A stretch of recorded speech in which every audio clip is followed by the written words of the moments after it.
मनीष गर्ग खबर UP. Jail से बाहर आने के बाद रोहित पहली बार शनिवार को आरा में मीडिया के सामने आए और अपनी पत्नी श्रेष्ठा ठाकुर के साथ रिश्ते को लेकर बड़े खुलासे किए। रोहित का कहना है कि श्रेष्ठा ने डेट पर मुझे लखनऊ बुलाया। पहली ही मुलाकात में हम दोनों साथ रहे और रात बीतने के बाद अगले ही दिन श्रेष्ठा ने लखनऊ में दबाव बनाकर मुझसे शादी कर ली। एक आम महिला ने पति को मारकर ड्रम में भर दिया। मेरी तो अफसर है। हालांकि डीएसपी श्रेष्ठा ठाकुर ने इन सारे आरोपों को खारिज किया है। उनका कहना है कि रोहित कई लड़कियों के साथ फ्रॉड कर चुका है। अब जानिए डीएसपी श्रेष्ठा पर पति ने क्या क्या आरोप लगाए। श्रेष्ठा ने शादी के लिए दबाव बनाया था। रोहित ने बताया, 2017 में एक दोस्त के जरिए फेसबुक पर श्रेष्ठा ठाकुर से बात होने लगी। श्रेष्ठा ने मुझे फ्रेंड रिक्वेस्ट भेजा था। हम दोनों ने करीब 2 महीने तक चैटिंग की, फिर मुलाकात हुई तो नज़दीकियां बढ़ी। इसके बाद अपना नंबर शेयर किया। हम दोनों की रजामंदी हुई और लखनऊ में मिलने का प्लान बनाया। फिर अगस्त 2017 में हमारी लखनऊ के एक होटल में मुलाकात भी हुई। हमने एक ही कमरे में रात गुजारी। रोहित ने कहा, श्रेष्ठा ठाकुर ने सुबह होते ही शादी का दबाव बनाना शुरू कर दिया। हम लोगों ने 9 अगस्त 2017 को लखनऊ के हजरतगंज पर के एक हनुमान मंदिर में शादी की। इसके बाद हम दोनों के घर वालों ने शादी को सामाजिक मान्यता देने का मन बनाया। करीब 10 महीने बाद 16 जुलाई 2018 को पटना किसान मैरिज हॉल सगुना मोड़ में मैंने और श्रेष्ठा ने सामाजिक रूप से शादी की। पटना में 16 जुलाई 2018 में दोनों की शादी हुई थी। आम महिला ने पति को मारकर ड्रम में चुनवा दिया। मेरी तो अफसर है। रोहित का कहना है कि मेरा बेटा तो दरिंदों के बीच फंसा हुआ है। आप लोगों ने देखा होगा, एक औरत ने अपने पति को मारकर ड्रम में भर दिया और सीमेंट से चुनवा दिया। वो तो सामान्य औरत थी। मेरी पत्नी तो अफसर है। मुझे मेरी पत्नी ने झूठे केस में फंसाया है और मेरा अभी तक तलाक नहीं हुआ है। अब तक जो कहानी सामने नहीं आई थी, वो मैं आज लोगों को बता रहा हूँ। सास कहती है -2.5 करोड़ दहेज दिया, जबकि पत्नी और साला 1 करोड़ बताते हैं।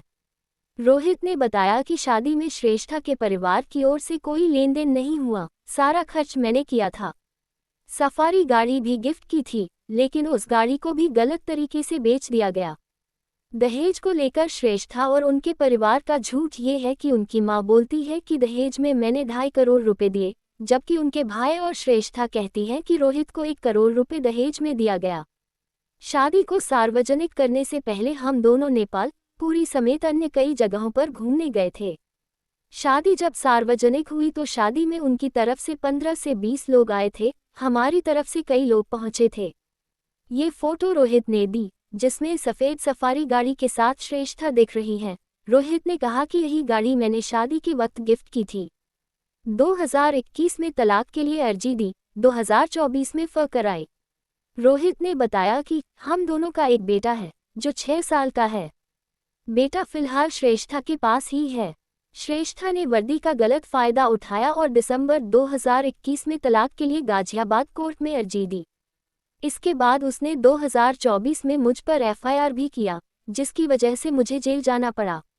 मुझ पर मानसिक प्रताड़ना, मारने की धमकी, बदतमीजी, फर्जीवाड़ा करने का, झूठ बोलकर शादी करने का आरोप लगाया गया है। लेकिन ये सारी बातें निराधार है। 7 अप्रैल को कोर्ट में सुनवाई होनी है। रोहित बोले, मैं नहीं, श्रेष्ठा झूठ बोल रही है। रोहित का कहना है कि हम दोनों ने अपनी शादी को सामाजिक रूप देना चाहा तो श्रेष्ठा ने मेरे बारे में खुद ही बताना शुरू कर दिया कि मैं इनकम टैक्स में असिस्टेंट कमिश्नर IRS अफसर हूँ।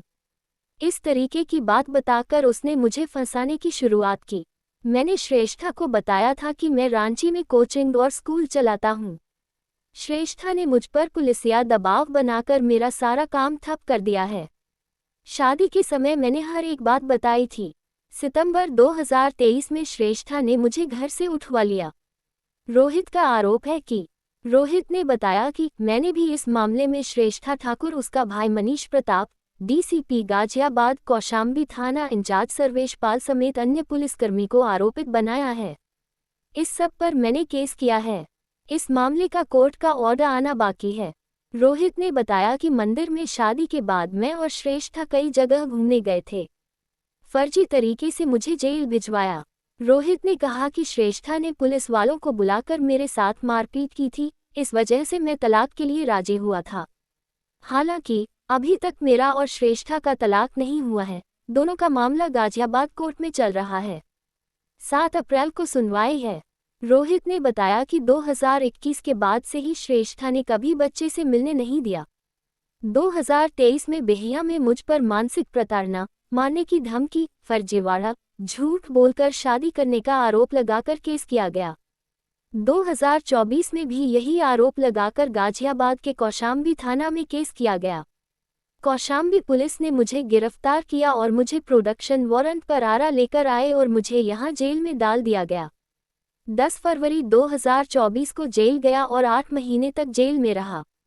रोहित का कहना है कि जेल से निकलने के बाद मैं चुप रहा, क्योंकि मेरी मानसिक हालत ठीक नहीं थी, लेकिन अब समय आ गया है कि मैं अपनी बात सबके सामने रख सकूं। इस तरह एमपी में भी भोपाल रेडियो एसपी ने भी अपने चचेरे भाई को जमीन जायदाद के लिए पुलिस बल का प्रयोग कर पहले फोन लिया, फिर उसमें उल्टे सीधे मैसेज कर उसे फंसाया, फिर इसके बाद दूसरी बार भी फिर फंसाया और भोपाल में रहकर धमकी देता तुम दोनों भाइयों को जेल भेज दूंगा। इस तरह पुलिस बल का प्रयोग कर आम आदमी को फंसाया जा रहा है। इसलिए मेरा प्रधानमंत्री जी से निवेदन है, इस पर कुछ कानून बनाएं। जैसे आम विभाग के अधिकारी काम करते हैं, आम पुलिस वाले भी कम करें और सारे अधिकार पुलिस से छीन लिया जाए, सारे अधिकार सीबीआई को दे दिया जाए। इस बल का जो है पूर्ण रूप से गलत इस्तेमाल करके उन्होंने 2021 में हमारे से जो है तलाक पिटीशन उन्होंने गाजियाबाद कोर्ट में डाला। गाजियाबाद कोर्ट में डालने के बाद जब तलाक पिटीशन आगे बढ़ा उसको एक्सेप्ट करके कि हाँ मुझे भी तलाक चाहिए, और उसके बाद तलाक जब प्रोसीड होता रहा तो 2024 में वो एक गलत एफआईआर करके पुलिस बल का इस्तेमाल करके गलत तरीके से मुझे डिटेन करके और मुझे उसकी वजह से जेल जाना पड़ा। और अलग अलग तरह का उन्होंने आरोप लगाया कि मैं उनके साथ फर्जीवाड़ा किया, मैं उनसे झूठ बोल के शादी किया। ये सारा बात निराधार है, ठीक है। मैंने सब कुछ सही सही बताया, सारा प्रूफ हमारे पास है, हम प्रॉपरली इसको दिखाएंगे, बताएंगे। और क्योंकि ये आरोप हम पे लगा था तो मैंने सोचा कि मैं एक प्रेस कॉन्फ्रेंस करके और इसको ये बताऊं कि जब तक मैं नहीं बता रहा हूं तब तक गलत पूरा लोग जानेगा कि मैं ही हूं। इसलिए मैंने सोचा कि हमारा भी अपना पक्ष रखना चाहिए, मैंने पक्ष रखना उचित समझा। शादी आपकी कब हुई थी, कैसे मिले उनसे? हम उनसे मिले सोशल साइट के थ्रू, एक दोस्त के कहने पे। हम जब मिले तो हम एक डेट किए लखनऊ में डेट करने के बाद वो हमारे साथ एक दिन रहने के बाद अगले दिन ही दबाव बना करके एक मंदिर में हमसे शादी कर ली।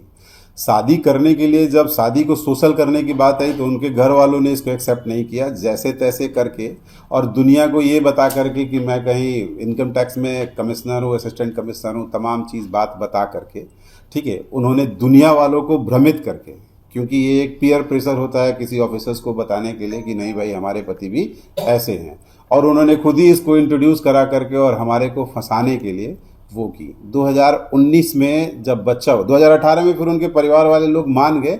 ये मानने के बाद कि चलो भाई शादी करते हैं, तो पटना में आकर के उन लोगों ने शादी किया।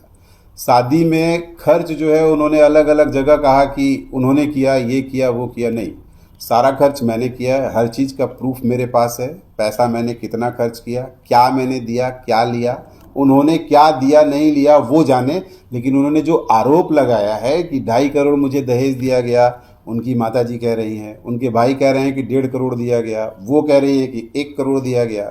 आपस में ये कोई बात मिलता जुलता नहीं है, ये सारी बातें ऐसे हवा में हैं।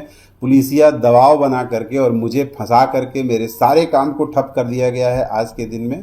अभी भी पुलिस जो है अलग अलग तरीके से दबाव बना करके केस में फंसाने का बात कर रहा है। जब शादी हो गई तो बच्चा हुआ और कोई ये कहे डिप्टी एसपी कि उसको कोई बेवकूफ़ बना करके शादी कर लिया होता कि कोई आज के दिन में डिप्टी एसपी शादी जैसे मायने में, क्योंकि वो तो लॉ एंड ऑर्डर का एग्जीक्यूटर ऑफिसर होता है, ठीक है, और वो इस तरीके का बात करके अगर ये सोचे कि कोई उसको फंसा के शादी।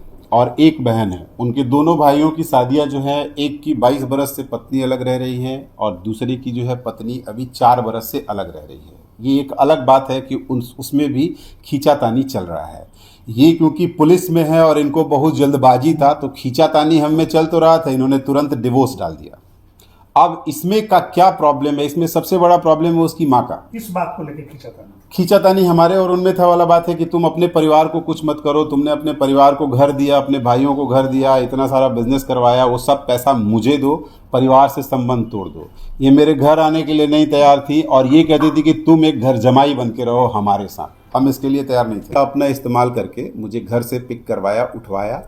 पुलिस बिना किसी इन्फॉर्मेशन का, मुझे जो है बिना 41 के नोटिस का, बिना किसी एफआईआर का 8 फरवरी 2024 को मुझे मेरे घर के पास से सादे कपड़े में 25 लोग कम से कम ये कहते हो कि कमिश्नर साहब आपसे मिलना चाहते हैं, गलत तरीके से ब्रूटली मेरा चश्मा फोड़ के, मुंह दबा करके और ले जाके कौशाम्बी थाने में इससे बात करते हुए, ये लड़की बात करते हुए आ रही कि इसका सारा मैंने इलेक्ट्रॉनिक गजट छीन लिया है सर, अब ये है, और ज़बरदस्ती मेरे से मेरा पासवर्ड लेकर के हर चीज़ का, हर मैसेज इधर उधर सब कुछ फेंका गया है, दिया गया है, लिया गया है। और ये जानते हुए कि इसका रिपरकशन आगे आएगा, इन्होंने उस मैसेज को कोर्ट में भी यूज़ किया है अभी तत्कालिक। एसएचओ सर्वेश पाल को बनाया है, उसके साथ जितने भी पुलिस अधिकारी थे जो कि मेरे साथ ब्रूटली बिहेव करके मेरे हर चीज़ को लिए हैं, उनको भी मैंने प्रॉपरली इसमें एक्यूज